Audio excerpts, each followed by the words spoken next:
मोमिनीन कराम अस्सलाम वालेकुम। आज 2 जून 2023 को आपकी खिदमत में एक बार फिर हाजिर हूँ।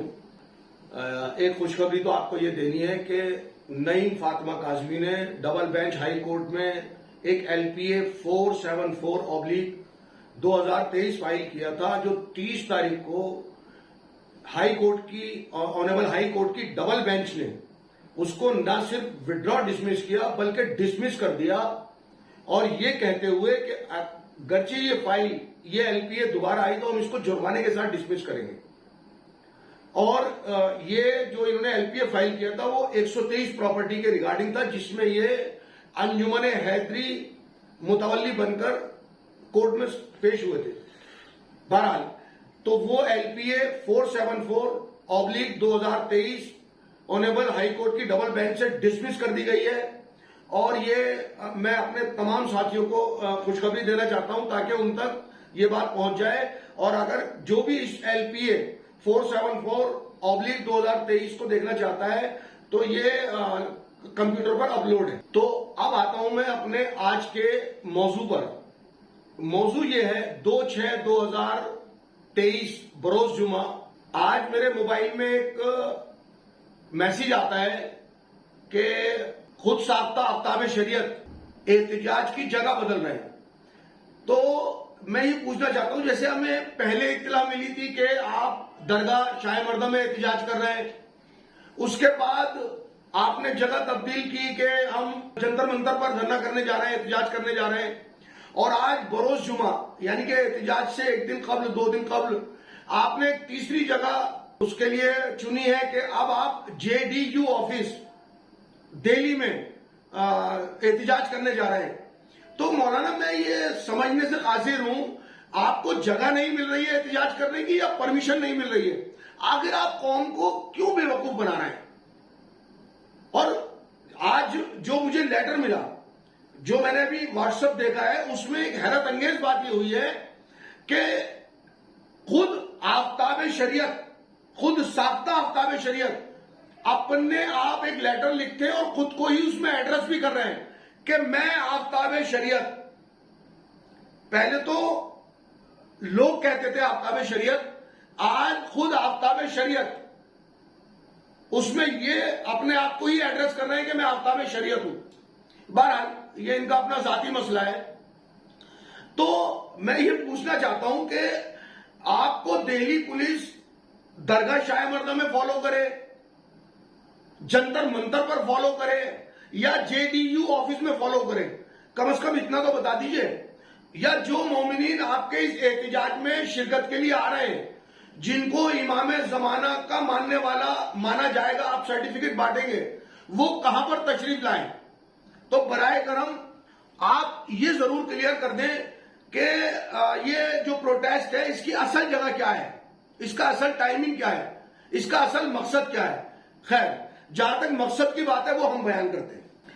देखिए, मैं आवाम को ये बताना चाहता हूं कि इनका मकसद कोई प्रोटेस्ट करना नहीं है, इनका मकसद किसी मौलवी की रिहाई को लेकर प्रोटेस्ट करना नहीं है। ये तो उस मौलवी की जो अभी हिरासत में है उसको कैश करवाना चाहते हैं। इनका मकसद, अगर मौलवी की रिहाई होता तो वो 3 महीने से बंद है, तब कोशिशें की जाती। इनका मकसद रिहाई नहीं है। इनको मालूम है कि जंतर मंतर पर ऑलरेडी पाबंदी लगी हुई है धरना देने की। ये सिर्फ दरगाह में आएंगे, वहां पर कुछ लोगों को इकट्ठा करेंगे, पुलिस इनको वहां रोक देगी। ये मैं आपको पहले से बता रहा हूं इनका फ्यूचर प्लान। और ये दरगाह से करबला नर्सरी में चले जाएंगे जहां कोरमा बिरयानी बना रखा होगा, वहां पर कोरमा बिरयानी खाएंगे और आवाम को ये बताने की कोशिश करेंगे कि भाई हमें तो पुलिस ने जंतर मंतर पर जाने ही नहीं दिया, हमें तो पुलिस ने JDU ऑफिस जाने ही नहीं दिया। और ये वहां अपनी कोरमा रोटी बिरयानी खाकर अपने अपने घरों को रवानगी इख्तियार करेंगे वहां से। एक्चुअल में है क्या कि इनका मकसद ही करबला में भीड़ इकट्ठी करना है सिर्फ, क्योंकि जो करबला में अभी 5 स्टार 3 रूम बना है, जैसा कि मैंने आपको पहले बताया था, उस पर सीलिंग की तलवार लटक रही है, उसका डेमोलिशन हो सकता है। ये उसको रोकने के लिए कौम को एक मौलवी के नाम पर इकट्ठा कर रहे हैं, जैसे कि अब से पहले भी करते आए ایک مولوی کے نام پر، مولوی کی رہائی کے نام پر اکٹھا کر رہے ہیں اور بچانا چاہتے ہیں یہ اس اپنے 3 روم 5 سٹار سیٹ کو جو انہوں نے نرسری کربلا میں ناجائز بنایا ہے۔ اصل مقصد ان کا یہ ہے۔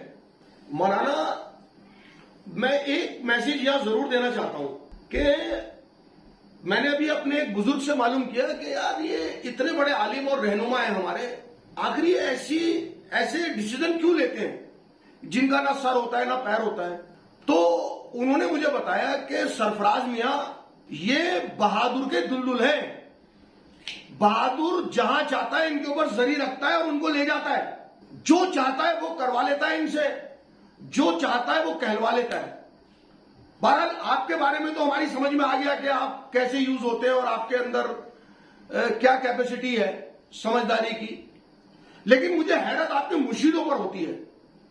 مجھے علی زیدی صاحب پر حیرت ہوتی ہے جو آپ کے مشیر خاص ہیں، مجھے شمیل میاں پر حیرت ہوتی ہے جو آپ کے مشیر خاص ہیں کہ وہ آپ کا استعمال ایسے کیسے ہونے دیتے ہیں۔ ان کو یہ خود احساس نہیں ہوتا کہ اس میں آپ کا گراف کتنا گر گیا، آپ کتنے نیچے آ گئے عوام کی نگاہ میں۔ آج عوام میں آپ کی مقبولیت کا گراف کہاں جا کر گر پڑا ہے، وہ بھی لوگ آپ کو نہیں روکتے۔ آج آپ کے گرتے ہوئے گراف کا عالم یہ ہے کہ آپ کے پیچھے دہلی میں جو ہزاروں لاکھوں لوگ ایک کال کے اوپر احتجاج میں شریک ہوتے تھے، مرنے کے لیے تیار ہوتے تھے، جیلوں میں جانے کے لیے تیار ہوتے تھے، آج آپ کے پاس اس انجمن حیدری پر قابض کیبنٹ کے کچھ لوگوں کے علاوہ اور ان کے چند فیملی کے لوگوں کے علاوہ کوئی دہلی میں آپ کے پیچھے نہیں آتا۔ یا پھر آپ کے پاس وہ پینڈ مولوی آتے ہیں جو این وقت کے لیے آپ کے احتجاج میں شریک ہونے آ رہے ہیں، جن کو قورمہ روٹی کھانی ہے۔ آج آپ کے ساتھ مومنین کی تعداد نہیں ہے، آج آپ کے پیچھے مومنین کی بھیڑ نہیں ہے، کیونکہ اس نے، میں پھر دوبارہ دوہرا رہا ہوں کہ اس نے آپ کا مس یوز کیا۔ آپ نے خود دیکھا کہ اس نے درگاہ شاہ مردہ میں لبیک یا قلب جواد، لبیک یا قلب جواد کے نعرے لگوائے۔ یہ نعرہ ٹھیک ہے، شرعی طور پر ٹھیک ہے، اور آپ نے اسے کیسے برداشت کیا؟ آج انتہا کو پہنچ چکی جب یہ جہالت، انتہا کو پہنچ چکا جب ان کا مس یوز، تو آپ کا گراف آج زمین پر پڑا ہے۔ اور ابھی بھی چند لمحے ایسے بچے ہیں کہ آپ اس سے ریکوری حاصل کر سکتے ہیں۔ یہ تو آپ کو استعمال کرتا ہے بالکل دلدل کی طرح۔ یہ بات میری ابھی سمجھ میں آئی ہے، مجھے کسی نے بتائی ہے کہ میں آپ کے بارے میں ڈیسیژن نہیں لے پا رہا تھا، فیصلہ نہیں کر پا رہا تھا کہ آپ ایسی حرکتیں، بے وقوفی کی حرکتیں کیسے کر دیتے ہیں اتنے بڑے رہنماؤں کے، اور آپ تو خود ساختہ آفتاب شریعت بھی ہے جو اسی نے بنایا ہے۔ تو خدا را مجھے ایک بات بتائیے کہ کب تک یہ قوم گھوڑے کو اور دلدل کے فرق کو نہیں سمجھے گی؟ جب چاہتا ہے بہادر گھوڑا بنا دیتا ہے، جب چاہتا ہے بہادر اس پہ زری رکھ کے دلدل بنا دیتا ہے، اور ہم جیسے بے وقوف لوگ اس دلدل کو نظر کھلانے چلے جاتے ہیں، نظر چکھانے چلے جاتے ہیں۔ آخر یہ قوم کب جاگے گی اور آپ کب سچائی لائیں گے قوم کے سامنے؟ میں اس بات کو آج تک سمجھ نہیں پایا کہ یہ آپ کو کب تک استعمال کرتا رہے گا اور آپ کب تک استعمال ہوتے رہو گے۔ بہرحال یہ آپ کے اپنے نجی فیصلے ہیں، آپ کو خود غور کرنا چاہیے کہ آپ کس طرف بڑھ رہے ہیں۔ دیکھیے بہادر کا تو ابھی فیوچر بہت خراب ہے، اس نے تو جو گناہ کیے ہیں اس کی سزا اس نے بھگتنی ہے۔ آپ کیوں اپنے آپ کو خراب کر رہے ہیں اس کے ساتھ؟ یہ امامے کی آڑ میں بچتا ہے، یہ علماؤں کی آڑ میں بچتا ہے، یہ ان کی آڑ لیتا ہے، یہ مجلس اور عزاداری کی آڑ لیتا ہے، اور یہ اپنے کالے کارنامے، اپنے کالے کرتوت، اپنے مشن پورے کرتا ہے۔ خدا را آپ اس کو سمجھنے کی کوشش کیجئے پھر۔